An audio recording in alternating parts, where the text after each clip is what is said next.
आज का बोध सूत्र है आखिरी मुकाम। जन्म और मरण के बीच जीवन की रेखा है।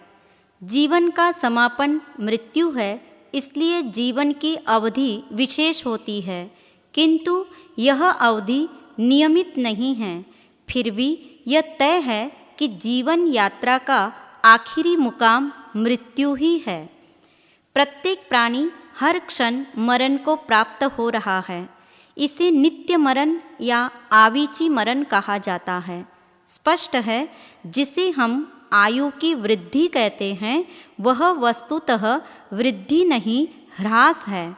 मृत्यु की ओर निरंतर बढ़ता हुआ कदम है। किसी उर्दू शायर ने कहा है, जीवन मरण है एक, जिनको जरा भी ज्ञान, यह इधर का मर्तबा है वह उधर का। हे आत्मन, यह जीवन बिताकर तुझे कहाँ जाना है, इसका ख्याल चलने से पूर्व कर लेना। इस नश्वर तन को सजाने में, महल दो महले बनाने में अपने असली घर को मत भूल जाना। ये सारे मिट्टी के घरौंदे यही ढह जाएंगे, अतः आत्मा का श्रृंगार कर लेना। जैसे सर्प अपनी केंचुली को छोड़ देता है, ऐसे ही व्यतीत जीवन की समस्त याद और फरियाद को छोड़ देना। इस देह ने यहीं रह जाना है और अब आगे की यात्रा प्रारंभ करनी है। पापों से सभर इस जिंदगी के एक एक दुष्कर्म को तुम पुण्य क्रिया से पावन बना लेना। मौत के चौराहे पर जो संभल कर चलता है वह कभी गुमराह नहीं होता। वह जीवन सफर में अपनी सही मंजिल ढूंढ लेता है। उन्माद और प्रमाद पर अंकुश लगाता है। सद्विवेक और तदनुरूप सत्क्रिया करते हुए जीवन के अंतिम क्षणों में समाधि रखता है, अतः उसकी सद्गति निश्चित है। इसलिए मृत्यु का विज्ञान समझने से पहले शरीर, आत्मा और कर्म के तत्व ज्ञान को समझना होगा। इन तीनों का संबंध अनादि काल का है। संसारी आत्मा कभी भी कर्म और शरीर से मुक्त नहीं है। आत्मा और कर्म के संयोग से शरीर बनता है और नष्ट होता है। यह पूर्णतः प्रकट है। जब तक आत्मा और कर्म का संबंध रहेगा, तब तक जन्म और मृत्यु का क्रम जारी रहेगा। इस स्वाभाविक घटनाक्रम को यदि हम सहजता से स्वीकार कर लेंगे तो मन तनिक भी बेचैन और दुखी नहीं होगा। जन्म और मृत्यु का संबंध शरीर के साथ है। शरीर और आत्मा दोनों भिन्न भिन्न हैं। इस सत्य को जो गहराई से जान लेता है, उसे मृत्यु का विज्ञान समझ में आ जाता है। ग्रीक दार्शनिक सुकरात से जब उसके अनुयायियों ने पूछा, गुरुदेव, आपकी मृत्यु के बाद हमें क्या करना है? आपको दफनाना है या अन्य कोई विधि करनी है? सुकरात ने कहा, जब मुझे मरना ही नहीं तो तुम सब मिलकर किसको दफनाओगे? यदि तुम मेरे इस विनाशी शरीर के लिए पूछते हो तो इसे दफनाओ या जलाओ, क्या फर्क पड़ता है? याद रखना, मैं आत्मा हूँ और आत्मा अमर है।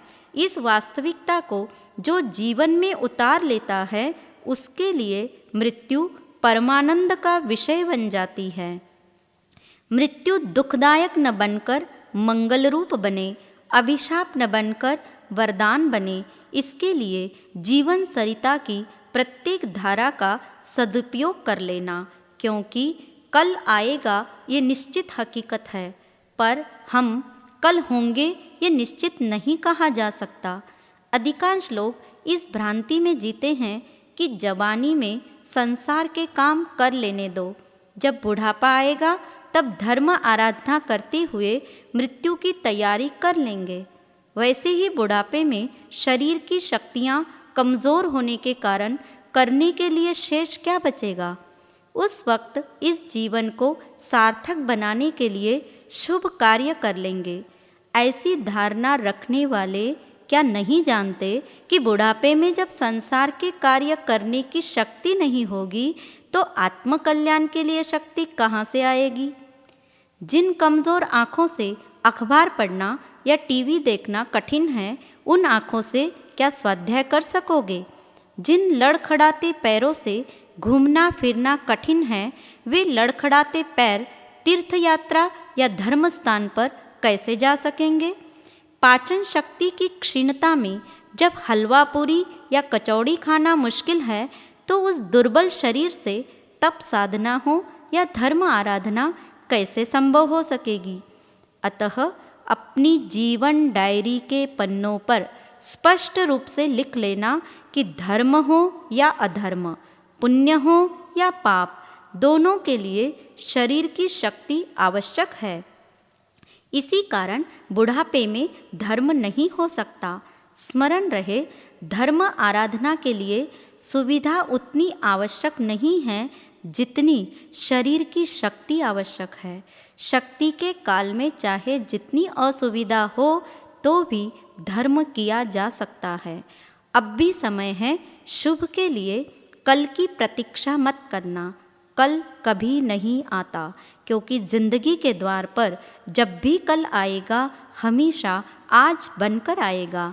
अतः जितनी शक्ति शेष है उसे धर्म में लगाकर जीवन को विशेष बना लेना। हे परमात्मन, जिंदगी के किसी भी क्षण में मेरी आँख सदा के लिए बंद हो सकती है, इसलिए उस अंतिम पल में मैं सिर्फ आपके ही सानिध्य में रहूं, ऐसी शक्ति, भक्ति और सुमति मुझे देना। उस समय मेरा मन किसी वस्तु में, व्यक्ति में, किसी भी प्रवृत्ति में न अटके और न किसी पीड़ा से विचलित हो। मृत्यु का स्वागत करने के पल में मुझे चाहिए मात्र आपका स्मरण, आपका सानिध्य, होठों पर आपका नाम तथा हृदय में आपके गुणगान की ध्वनि सतत गुंजायमान होती रहे। अरिहंत और सिद्ध परमात्मा मेरे देव हैं, सुसाधु मेरे गुरु हैं, सर्वज्ञ भगवंत द्वारा कथित तत्व मेरा धर्म है।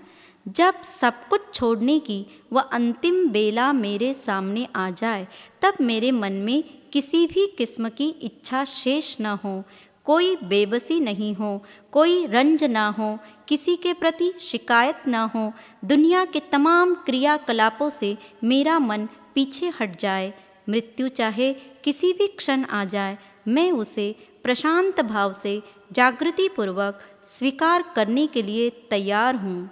हे प्रभु, मुझे बाहर से भीतर की तरफ ले चलो, अंधकार से प्रकाश की ओर ले चलो, मृत्यु से अमृतत्व की ओर ले चलो। आप अनंत ज्ञानी हैं प्रभु, त्रैलोक्य प्रकाशक है, आपसे कुछ भी छिपा नहीं है। इस समय मेरा हृदय जीवन भर किए गए दुष्कृत्यों के प्रति पश्चाताप की तीव्र धारा से समस्त पापों की आलोचना कर रहा है। मृत्यु के समय आपके वचनों का, आपकी करुणा का ध्यान करते हुए मेरी आंखें आनंदपूर्वक सदा के लिए बंद हो जाए, बस यही मेरी अंतिम पल की प्रार्थना है। क्षणभंगुर है जीवन तेरा, क्या ऐसा तूने सोचा है। हस्ती है पल दो पल की, क्या ऐसा तूने सोचा है। ये सांस की धड़कन इस दिल की, ना जाने कब ये रुक जाए। चलते चलते सोते सोते कब सांसें तेरी ये रुक जाए। कब सांसें तेरी ये रुक जाए। हर एक सांस अनमोल है तेरा, क्या ऐसा तूने सोचा है।